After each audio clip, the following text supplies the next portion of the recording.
Jay Jagannath welcome to ଜସ୍ନା ସିଲେଇ ଘର। ମୁଁ ଆଜି ଗୋଟିଏ ସ୍ଲିପ୍ରେ ନ୍ୟୁ ଡିଜାଇନର କଟିଂ ଏବଂ ଷ୍ଟିଚିଂ କରିବି। ମୁଁ ଏଠି ଅସ୍ତ୍ରଟିକୁ ପ୍ରଥମେ କାଟିକି ନେଇଛି। ଏହାକୁ ମଝିରେ ଏମିତି ମୁଁ ଟୁ ଫୋଲ୍ଡ କରିନେଉଛି।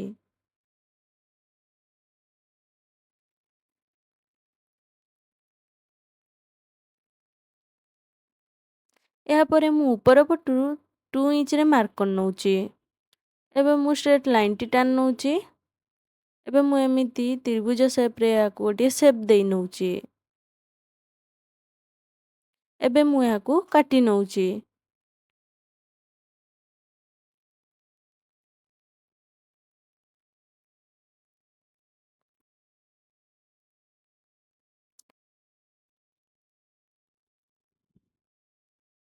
ଏହାପରେ ମୁଁ ମେନ୍ ଫେବ୍ରିକ୍ ଉପରେ ଅସ୍ତ୍ରଟିକୁ ରଖି ଏହାକୁ ମୁଁ ଷ୍ଟିଚ୍ କରିନେବି।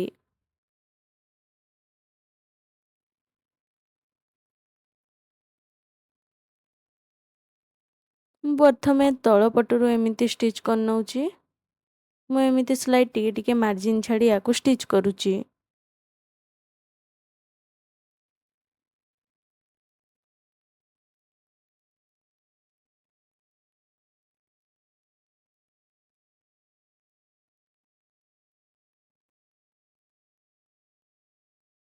ଏହାପରେ ମୁଁ ଏକ୍ସଟ୍ରା ଫେବ୍ରିକକୁ ଏମିତି କାଟି ନେଉଛି।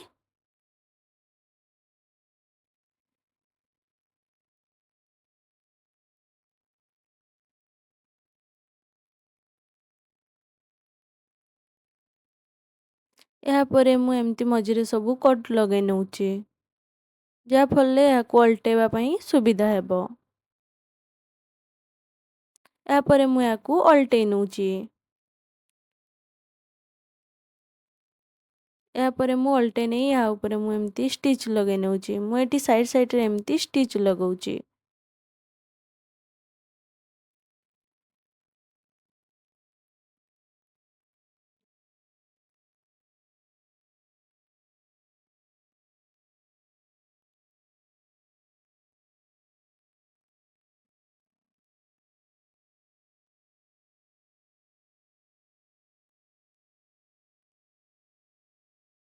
ଏବେ ମୁଁ ସାଇଡ଼୍ରେ ଯେଉଁ ଏକ୍ସଟ୍ରା ମାର୍ଜିନ୍ ଅଛି ମୁଁ ତାହାକୁ ଏମିତି ଚାରିପାଖ ଷ୍ଟିଚ୍ କରିନେବି। ମୁଁ ପ୍ରଥମେ ଏହାକୁ ପିନ୍ ଦ୍ୱାରା ଏହାକୁ ଏମିତି ସିକ୍ୟୁର୍ କରିନେଉଛି।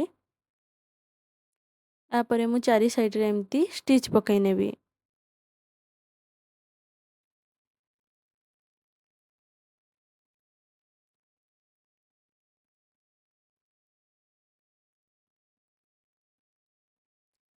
ତାପରେ ଯେଉଁ ଏକ୍ସଟ୍ରା ଫେବ୍ରିକ୍ ରହିଲା ମୁଁ ତାକୁ ଏଠି କାଟି ନେଉଛି।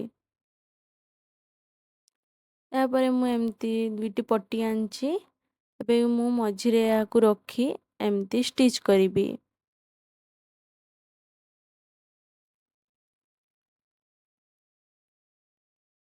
ପଟିଟିକୁ ମୁଁ ଭିତର ପଟୁ ଏମିତି ରଖି ଏହା ଉପରେ ହିଁ ଷ୍ଟିଚ୍ ଲଗାଇ ନେଉଛି। ଆର ସାଇଡ଼୍ରେ ମଧ୍ୟ ଏହିପରି ଭାବରେ ଷ୍ଟିଚ୍ ଲଗାଇ ନେଉଛି।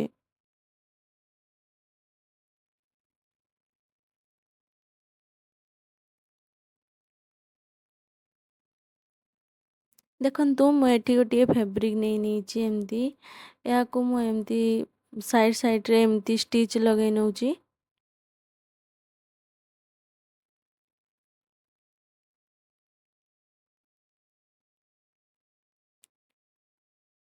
ଏହାପରେ ମୁଁ ଏହାକୁ ଅଲଟେଇ ନେବି ସଲ୍ଟା ପଟକୁ। ଏହାପରେ ମୁଁ ଏଥିରେ ଏମିତି ମୋଡ଼ିକି ୟା ଉପରେ ଗୋଟେ ଷ୍ଟିଚ୍ କରିନେଉଛି, ଯାହାଫଳରେ ମୁଁ ସ୍ଲିପ୍ର ଯେଉଁ ତଳ ସାଇଡ଼୍ରେ ଏହାକୁ ମୁଁ ଆଟାଚ୍ କରିନେବି।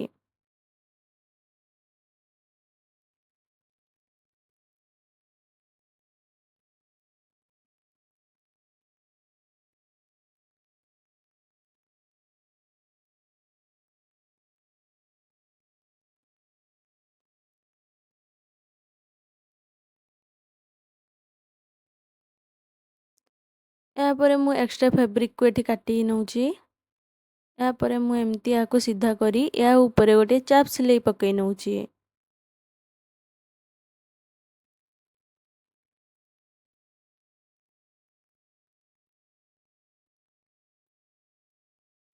ଏହାପରେ ମୁଁ ଏଠି ଗୋଟିଏ ଲେସ୍‌ଟିକୁ ନେଇ ଲେସ୍‌କୁ ଆଟାଚ୍ କରୁଛି।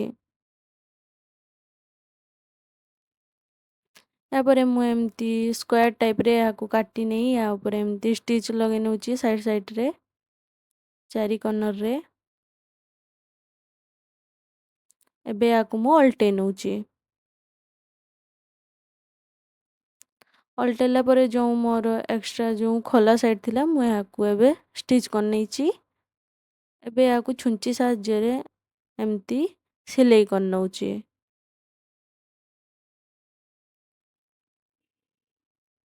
ରିବନ୍‌ରେ ଯେଉଁ ଫ୍ଲାୱାର୍ ଗୁଡ଼ିକ ରୁହେ ମୁଁ ସେଇ ଟାଇପ୍‌ରେ ଏହାକୁ ତିଆରି କରିନେଉଛି। କାରଣ ମୋର ଏହା ହାତ ମଝିରେ ଏହାକୁ ମୁଁ ଆଟାଚ୍ କରିବି।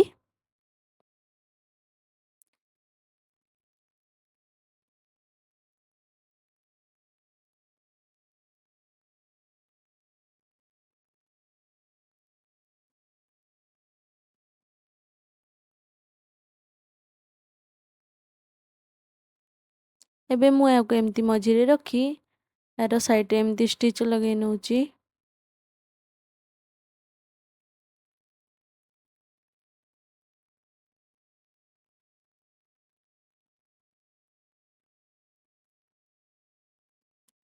ଦେଖନ୍ତୁ ଫାଇନାଲି ମୋର ଏଠି ଷ୍ଟିଚିଂ ସରିଛି। ଯଦି ଭିଡ଼ିଓଟି ଆପଣମାନଙ୍କୁ ଭଲ ଲାଗିଥାଏ ତେବେ ଲାଇକ୍, ସେୟାର୍ ଏବଂ ସବସ୍କ୍ରାଇବ୍ କରନ୍ତୁ ଏବଂ ନୂଆ ନୋଟିଫିକେସନ୍ ପାଇଁ ବେଲ୍ ଆଇକନ୍‌କୁ ଦବାନ୍ତୁ।